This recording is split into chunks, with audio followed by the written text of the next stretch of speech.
3.5 hours. That's all it takes to go from the silence of microgravity, floating 250 miles above the Earth, to the solid ground of the Kazakh steppe. But in those 210 minutes, a spacecraft endures temperatures hot enough to melt steel. And 3 human beings experience the physical limits of the human body. Today on the deep dive, we aren't just watching a landing, we are getting strapped into the seats. This is the mechanics, the danger, and the beauty of the Soyuz descent. The Soyuz spacecraft has been the workhorse of human spaceflight for over 5 decades. But when it acts as a lifeboat, it transforms from a laboratory into a re-entry vehicle. With 3 hours until undocking, the crew seals the passageways connecting them to the International Space Station. This isn't a quick exit. This time is meticulously spent suiting up in the specialized so-called launch and entry suits, pressure garments designed to keep them alive if the cabin loses pressure. They settle into the Kazakh couches, custom-molded seats that will absorb the shock of landing. Every switch is verified. Every system is checked twice. At 4:03 a.m. Moscow time, the hooks open. The Soyuz physically springs away from the ISS. Observing disconnection with the ISS. Best wishes. Stay. Goodbye, Yuri Ivanovich. See you on the ground. While the crew floats in 0G, a fleet of helicopters mate south and support aircraft depart from a base in Kazakhstan. They fly directly toward the predicted landing coordinates. They are racing the capsule. Meanwhile, 400 kilometers up, the Soyuz has been flying free for 2 hours. It is time to come home. To slow down, you must speed up against your direction of travel. The spacecraft turns tail first. The main engine ignites for the retrograde burn, a 4.5-minute deceleration. This isn't a crash, it's a calculated fall out of orbit. Half an hour after the burn, the computer commands the separation. The habitation module, the crew's living quarters, detaches from the re-entry capsule. It will burn up in the atmosphere. This is intentional.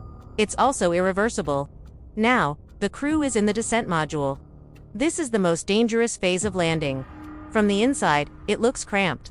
From the outside, it looks like a meteor. As the capsule hits the upper atmosphere, it compresses the air in front of it so rapidly that it creates plasma. The window glows orange.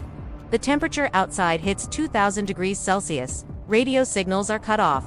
This is the blackout phase. For the crew, the silence is broken by the force of deceleration. They are experiencing 4 times their body weight pressing down on their chests. If the trajectory is steep, it can hit 5 or 6G. It's not painful in the way a cut is painful. It's suffocating. You have to work to breathe. But it's also the only time you ever see a spaceship look like a shooting star. At 10 kilometers altitude, having slowed significantly, the hatch is pyrotechnically jettisoned. First, the small pilot chute fires out, pulling the massive drogue chute. Then, the main canopy over 1,000 square feet of fabric deploys. This isn't a gentle descent. It's a controlled swing. The capsule descends at a steady rate, but the aerodynamic forces make it sway. Below, the rescue forces are playing a high-speed game of chess.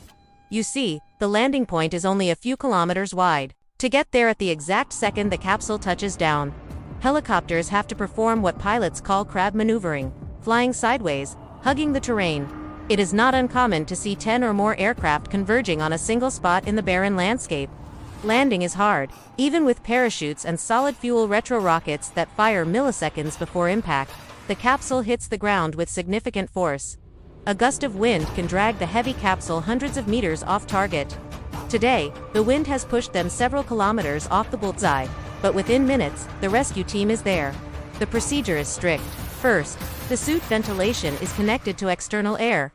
Then, the hatch is opened. Gravity, after months in space, feels crushing. The crew cannot simply walk out. Sergei Volkov is extracted first. Then, Scott Kelly. Then, the hatch is cleared for Mikhail Kornienko, whose year-long mission officially ends the moment his feet touch the grass. Mikhail, welcome home. Okay, take him. Careful, put him down. They are placed in chairs immediately. The human body, having adapted to float, must now relearn how to hold itself up. It is a violent, hot, and fast journey. But for these 3, it is simply the commute home. Thanks for watching the deep dive. If you enjoyed this breakdown of aerospace engineering, subscribe for more.